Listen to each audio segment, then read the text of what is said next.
Pertama ini, Ustaz akan bahas tentang takwa ukuran kemuliaan, bukan keturunan.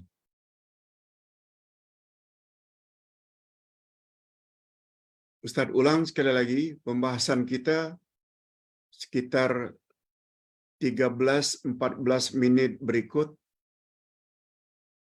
Takwa adalah ukuran kemuliaan.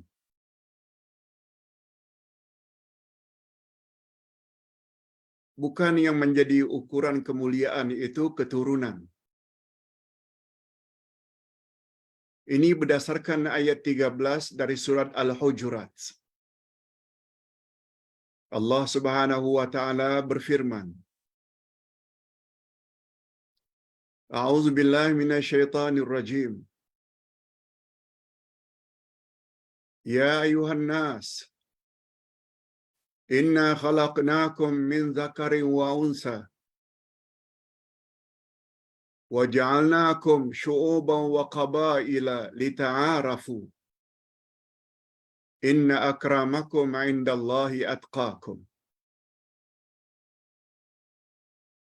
Hingga akhir ayat.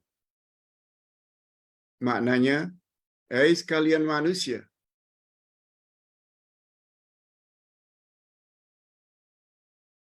sesungguhnya kami jadikan kamu dari seorang lelaki dan seorang wanita. Kami jadikan kamu bersuku-suku dan berbangsa-bangsa agar kamu saling kenal mengenali. Sesungguhnya orang yang paling mulia di antara kamu adalah orang yang paling bertakwa.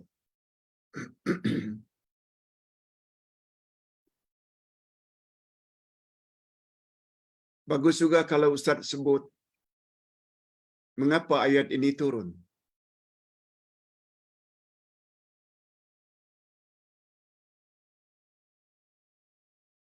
Pada tahun yang ke-8 Hijriah, setelah 8 tahun Nabi hijrah dari Mekah ke Madinah, 8 tahun.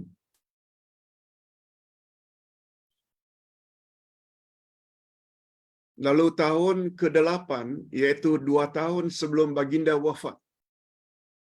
Baginda wafat tahun 10. 2 tahun sebelum baginda wafat, baginda berangkat bersama umat Islam, orang yang beriman dari kalangan para sahabat ke Mekah untuk mengambil balik kota Mekah yang dipanggil dengan Fathu Makkah, penaklukan kota Mekah.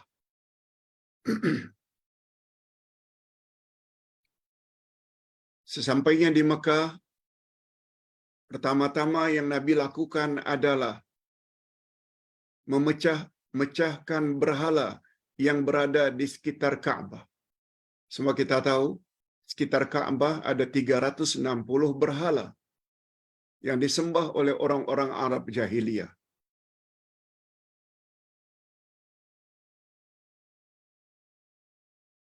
Nabi pecah sambil membaca ayat dari surat Al-Isra.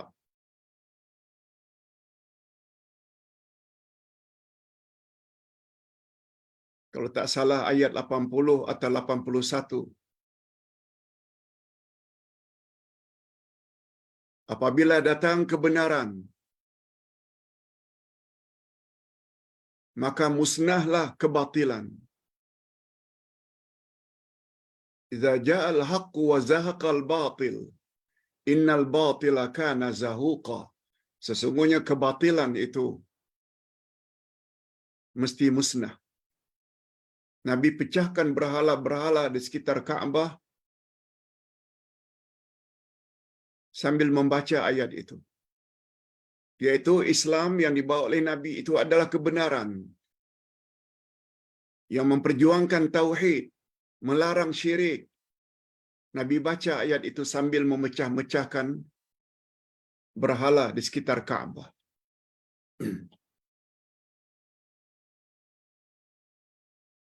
Setelah berhala-berhala itu musnah, Nabi Muhammad sallallahu alaihi wasallam suruh Bilal supaya naik ke atas Ka'bah untuk azan, untuk bang.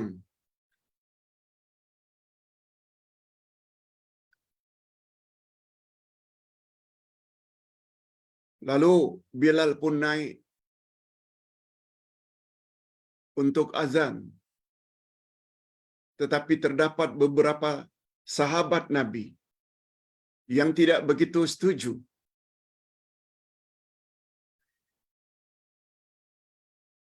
Sambil komen, "Ama wajada Muhammadun muazzinan ghaira hadzal ghurab?" Apakah Nabi Muhammad tidak menemui seorang muazzin yang akan azan selain gagak hitam itu? Ghurab itu gagak, dan gagak semuanya hitam. Karena Bilal berasal daripada Habasyah, yang hari ini Ethiopia, yang berada di Afrika. Orangnya hitam.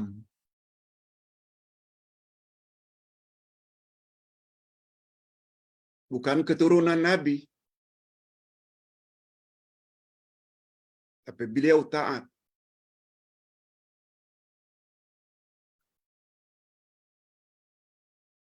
Nabi Muhammad sallallahu alaihi wasallam begitu mendengar ada ucapan seperti itu yang mengandung unsur penghinaan,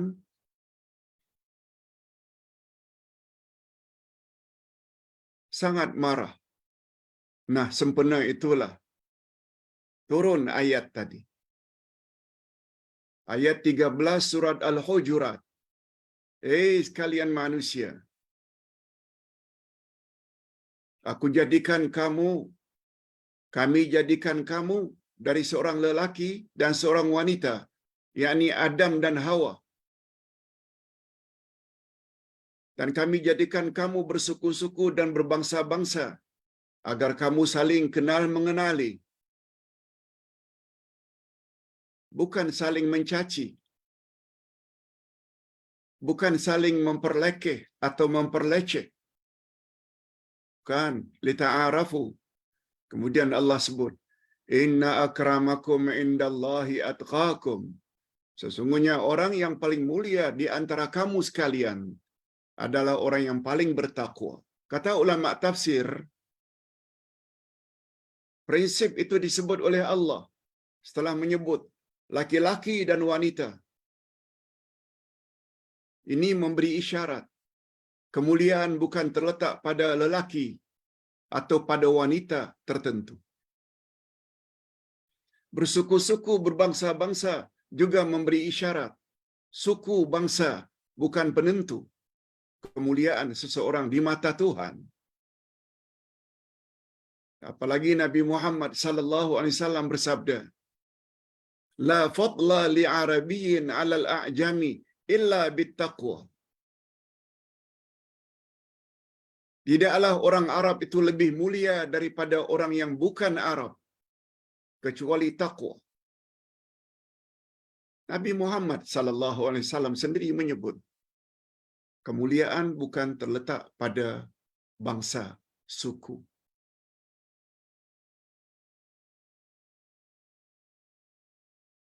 Oleh sebab itu, orang Arab jangan mendakwa mereka lebih mulia daripada orang yang bukan Arab. Sama ada Turki, sama ada Afghanistan, Pakistan, India,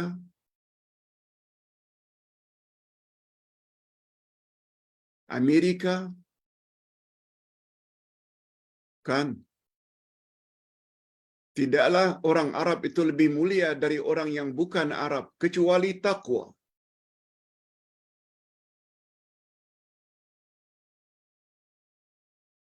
Oleh sebab itu berhati-hati kalau mendakwa Melayu lebih mulia dari Cina, India, Kadazan, Dayak. No? Berapa banyak orang yang terlalu berbangga dengan kemelayuannya. Boleh. Mempertahankan Melayu, boleh. Tapi kemuliaan bukan terletak pada Melayu. Terdapat barangkali orang-orang Barat, Amerika, Eropah,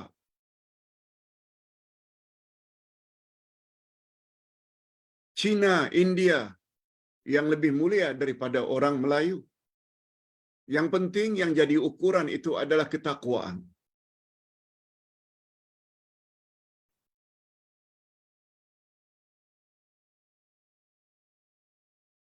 Nah, sekarang kita ingin tahu apa itu takwa, Pak Ustaz.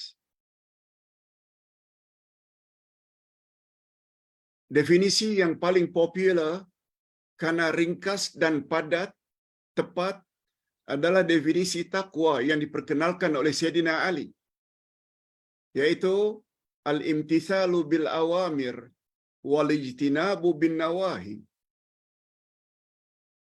Takwa ialah kamu buat apa yang Allah suruh dan kamu jauhi apa yang kamu larang. Takwa ialah buat apa yang Allah suruh dan kamu jauhi apa yang Allah larang. Itu dia makna takwa. Itu makna takwa. Al-imtithalu bil awamir wal ijtinabu bin nawahi. Takwa ialah kamu buat apa yang Allah suruh dan kamu jauhi apa yang Allah larang. Tak kira dia orang Melayu kah, dia orang Cina kah, dia orang India kah, dia orang Arab kah, dia orang yang bukan Arab kah, kemuliaan terletak pada takwa. Itu dia makna takwa. Terdapat hari ini orang yang terlalu menyanjung orang-orang tertentu. Kononnya mendakwa dia keturunan Nabi. Ahlul Bait. No.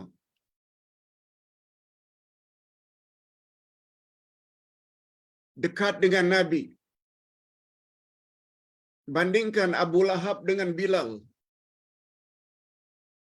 Abu Lahab itu adalah angkelnya Rasul. Bilal tak ada kaitannya dengan Rasulullah dari sudut keturunan. Tapi beliau ada ketakwaan. Buat suruhan Allah, jauhi larangan Allah. Cinta kepada Rasul. Cinta kepada ajaran Rasul.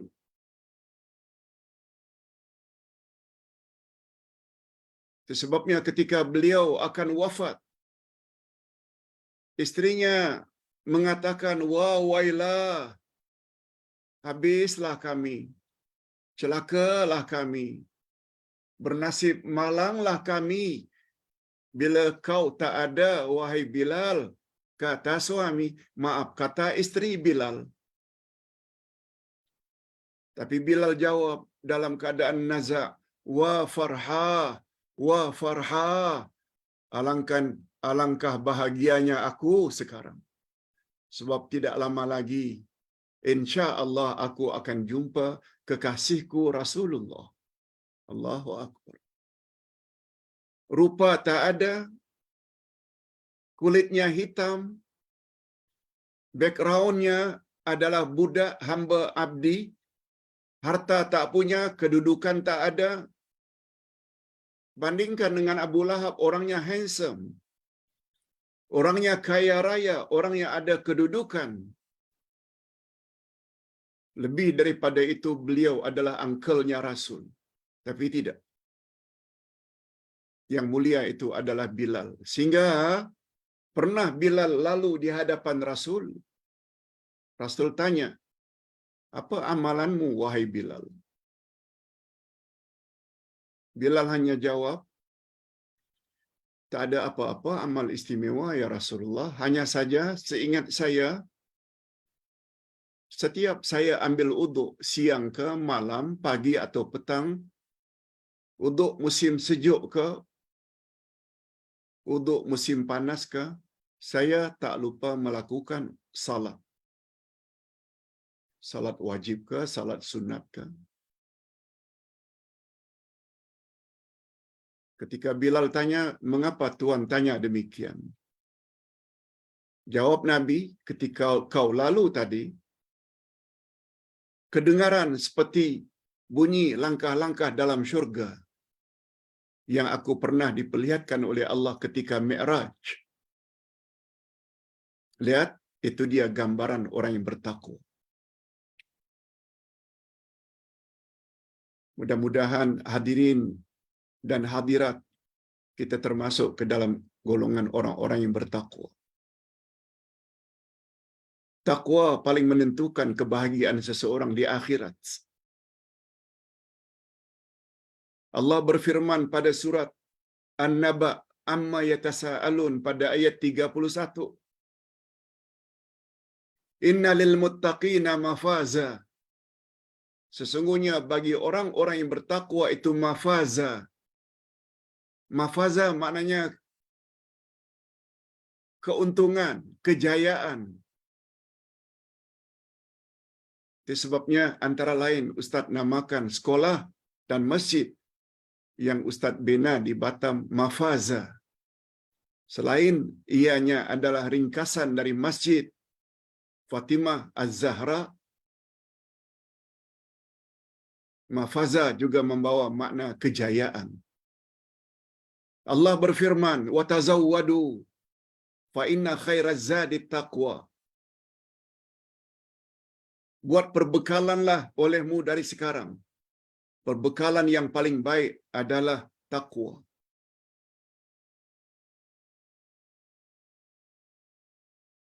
Allah Subhanahu wa taala berfirman dalam surat Maryam, ketika meniti siratal mustaqim tidak ada yang sampai ke destinasi yaitu syurga kecuali orang yang bertakwa. Ini memberi isyarat takwa sangat tinggi. Itu sebabnya baginda menjelaskan dalam satu hadis, "Asqalu ma yuzanu bil abdi yaumal qiyamah at-taqwa wa husnul khuluq." Sesuatu yang paling menolong memberatkan timbangan amal baik seseorang dalam timbangan hari kiamat adalah takwa dan akhlak yang mulia. Mudah-mudahan dengan penjelasan ini lengkap dengan dalil-dalilnya dari Quran dan hadis Nabi yang sahih, membuat kita semakin yakin untuk senantiasa berusaha agar jadi insan yang bertakwa. Demikian dulu untuk sesi yang pertama. Kita ikuti dengan sesi yang kedua dengan tajuk 5 syarat utama untuk menjadi insan yang bertakwa. Wassalamualaikum